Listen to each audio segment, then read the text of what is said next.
Manuel Casimero mga idol ay nagpakitang gilas na naman dito sa bansang Japan mga idol, kung saan ay sinanay nga na ito ng kanyang promoter ngayon, no? Kasalukuyang promoter na si Koki Kamida mga idol, na itong si Casimero ay talagang mabigyan ng dalawang sparring mga idol. Grabe, sunod-sunod ang mga sparring mga idol, at kitang-kita natin dito na talagang bigwasan, no? Walang kontrol. Grabe si Alas mga idol. Kita natin dito ang depensa at ang opensa ni Cuadro-Alas Casimero. Grabe. Sapol sa kanyang lip hook mga idol. At dito natin makikita mga idol na itong ating pambato na si Cuadro-Alas Manuel Casimero, walang problema pagdating sa sparring kahit malaki ito. Dahil nga ito mga idol ay gusto niya, no? Na isang round, 30 seconds lang daw itong si Kamida mga idol ay matatalo na daw. Well mga idol, ika nga ng ating mga boxing fans na ang kanyang lip hook, no? Ang kanyang signature lip hook mga idol, baka yun ay tatapos kay Kamida mga idol. Kita-kita nyo dito mga idol yung mga head movement ni Cuadro-Alas Manuel Casimero at mga lip hook niyang yumanig talaga, no?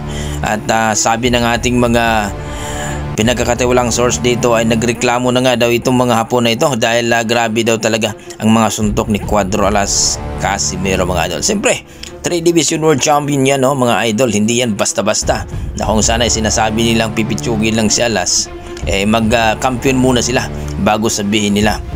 Kaya nga itong si Naoya Inoue mga idol, todo iwas dito kay Casimero. Pero dito mga idol, kung kondisyon lang si Alas mga idol, sigurado hindi abutan ng 3 round lang itong si Kamida. Pero dito mga idol, grabe talaga ang mga ginagawa ni Casimero dito. Yung mga head movement at sabay tira sa lip hook at body shot mga idol. So kita natin dito mga idol na talagang itong si Casimero ibang klase pag gumalaw talaga. Pero di pa yan tudo mga idol, kumbaga nilalaro lang ni Casimero dyan, no? Dahil pagdating sa lona, ibang klase talaga.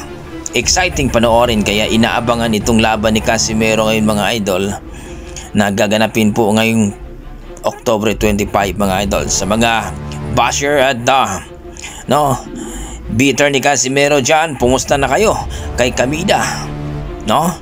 Para makita nyo na kung sinong iiyak mga idol. Inaabangan na yan ang ating pambato na si Cuadro-Alas Manuel Casimero mga idol sa kanyang laban ngayong October 25. 25 days na lang mga idol ay makikita na natin si Alas mga idol sa kanyang pagbabalik sa lona mga idol. Kumbinsido ba kayo mga idol na manalo itong si Casimero dito kay Kamida mga idol? Please comment down below mga idol. At sana huwag nyo kalimutan palike and subscribe po sa YouTube channel ni Cuadro-Alas It's My Boy Kuya Lods at sa kanilang Facebook feeds mga idol. Siyempre, grabe, maraming salamat Kuya Lods sa iyong mga update. Yan ay ina-appreciate po namin. Grabe, yan ang aking angas ng Pinas. Talagang iba pag lumaban, sulit. Grabe dito mga idol, no? Yung mga body shot at lip hook ay talagang iniinda ng Hapon mga idol. Oh shit! Oh shit!